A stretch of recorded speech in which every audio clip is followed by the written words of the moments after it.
About Sam Silas. Kimberly, and glad to have you too, Kimberly. Yes. Thank you so much. Again, my name is Kimberly Silas. Sam Silas, Big Red is my dad. I am the youngest of 6 children. So this moment for me is priceless. Due to distance, my eldest sister, Dr. April Yolanda Silas, lives in California. So her ability to travel is difficult. And then I have another sibling in Stone Mountain, Georgia. However, 3 of my older siblings have transitioned. When I was given this opportunity, I spent weeks racking my brain on what would I share and how would I describe my dad to people who knew him before I did. As his daughter, I have been immensely blessed. Immensely blessed. When I say my dad is a gentle giant, a superhero, he is the happiest, most genuinely humble person I've ever known. And I don't just say that because he's my dad. I say that because I have been awarded the opportunity to see him in motion. But few of you know, I'm sure some of you do, my dad is an only child born in Homeland, Florida, which is a little bit on the coast towards the Fort Meade side. But he was born in 1940, and unfortunately, he lost his mom at the age of 3. He grew up being raised by my aunt, Mama Mary Greathouse, and my Uncle Greathouse, along with my great-grandmother. And I say all that to say this: from his initial beginning would have been the perfect excuse for him to go through life bitter and frustrated. But he was the complete opposite. Extremely humble, extremely kind and considerate. When we walked in today, they were having a conversation about East Bartow versus West Bartow. And I remember my dad telling me he remembered Bartow when it was a strawberry patch. A lot of the infrastructure was not yet built, and he would walk around on the west side with a rifle. It was legal to walk around with a gun and shoot possum. and he absolutely enjoyed those moments. But I said all that to say this: my dad was passionate about academics and athletics. Polk County offered him excellence in both categories. He is extremely proud of Union Academy. He is endeared to whom we call Pawpaw. But Coach Corbin, I was raised and reared to know Polk County, the community as a whole, as family. It's something intricate in the dynamics of this community that makes it vitally important for community, vitally important for academics, and vitally important for self-awareness and accountability. Those are the things that my father lived for. But I'm going to speed it up. He was afforded the opportunity to leave the state of Florida and attend Southern Illinois University College in Illinois, where he later went on and signed a 12-year contract in the NFL. I believe, if I'm accurate, he was the first Union Academy student to sign a professional athletic contract. Now, we've had thousands of them since then. But my dad, once again, he was never amazed by the glitz and the glamour of sports life. He liked real simple stuff. At the homegoing services, I remember sharing that we begged my dad to purchase a new car. He didn't like nothing costly, nothing flashy.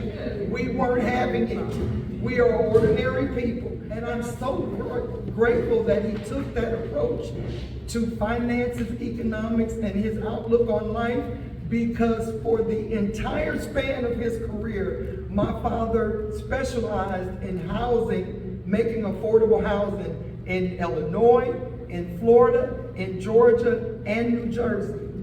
When he transitioned, he still owned affordable housing in Illinois, Georgia, Florida, and New Jersey. The question that you would ask me, how would he feel about this program? He is excited. Y'all know he talks a lot. He thinks he's the funniest one in the room.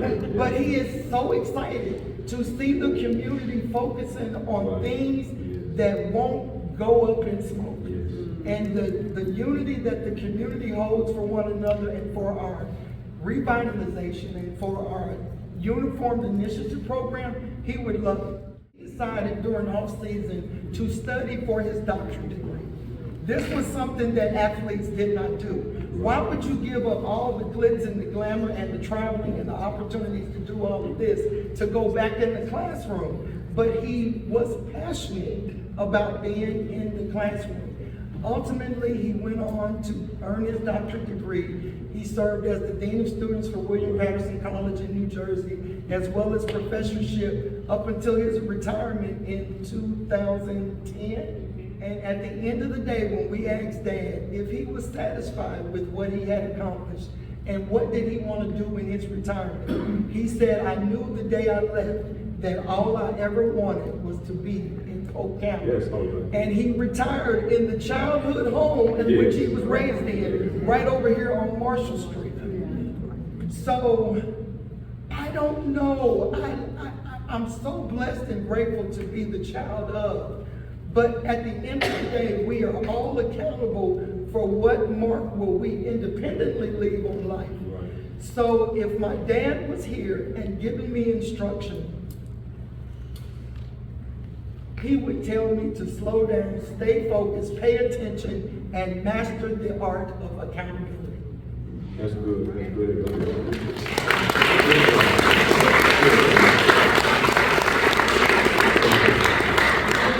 I have no questions for Kimberly. I have no questions. She did an excellent job, just as each of the panelists did. She did an excellent job. There's one thing she said about Sam, that he'd talk you to death. I almost died when I talked to him. And I saw him. He was coming in, I was coming out. Look here, we talked so long the store closed. I always enjoyed talking. He used to tell me always about my father, who y'all may not know. My father was taught at Union Academy, but he used to talk. He taught Sam. My mother used to tell me too. And Sam would always come looking for him to do his homework. And back then, teachers, Mr. Corver, you could go anywhere. You can go to the grocery store, whatever you saw, you talk to them in the grocery store about the lesson and about the homework. And that's what he used to do. And he used to always tell me how much he appreciated it. He went to look for my father one time, and my dad was in public. They were in the aisle doing homework. So he was very academic. He was very academic. And the other thing he told me was he couldn't hold, when it came in, I may not say that very Kimberly, but it has to do with how he felt justice. He felt strongly about being just to people. And when he was in the NFL, he said he kept getting traded from team to team because he would voice his opinion about things that were not right, having to do with the racial relationships. And he said, and he was a good player, Mr. Corbett knows. He was a good player. He was a true NFL. Big, that's why they call him Big Red. He was big, but he was a good player, but he would get traded because he said, I would talk to us and I would tell them what they needed to do about applying justice to all of the players. He said, but what was more important to me, it wasn't the money, it wasn't the claim of the fame and playing on the football team, but it was being right, doing people right, and treating people justly. So he used to talk to me about all the time. I used to always have good conversations. So anyway. I just wanted to share one more thing I forgot. My cousin called me a year ago. Dad transitioned December of 23. So this was 22, 23. My cousin called me and said, Uncle Sammy on the banner. I said, huh? Uncle Sammy on the banner. Go down to Martin Luther King and look for the banner. So I'm riding around with Daddy and he has no clue what I'm looking for. Okay. So I said, well, I don't see him. So I finally found the banner. When I tell you it was a moment that you cannot purchase with money. Because he could not wrap his mind around who decided to put him on the banner. We ain't get no permission from nobody. We just put him up there. He was so, and he just thought, That's nice that he saw it we before were he able passed to away. take pictures. Good. Thank you so much. That was so nice that he saw it before he passed. Yeah. You know, what they say about giving those flowers while living. So he saw his flowers before he lived, and I didn't know that. But that's what. I just want to say this about your father. It's been 60 years. I was 10 years old. It was your father that helped got me out the swimming pool and rushed me to Dr. Miller. Who father you talking about? I was 10 years old. Yeah, that's right. And he helped save my life. He rushed me to Dr. Miller, who he had a convertible Cadillac. I would never. That's a testimony. That's a testimony.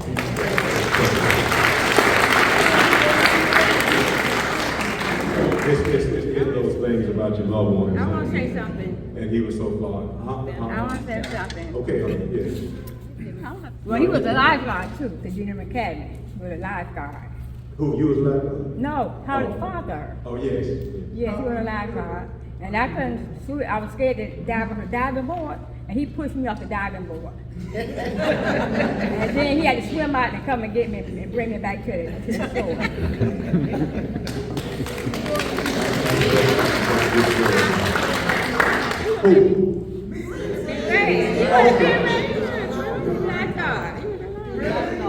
He told everybody, he told Virginia. Oh, man, he touched a lot of lives. You don't know until until we sit down and we talk about, the persons on the banner. I didn't know all of that, but he certainly, like all of the other ones, are very deserving.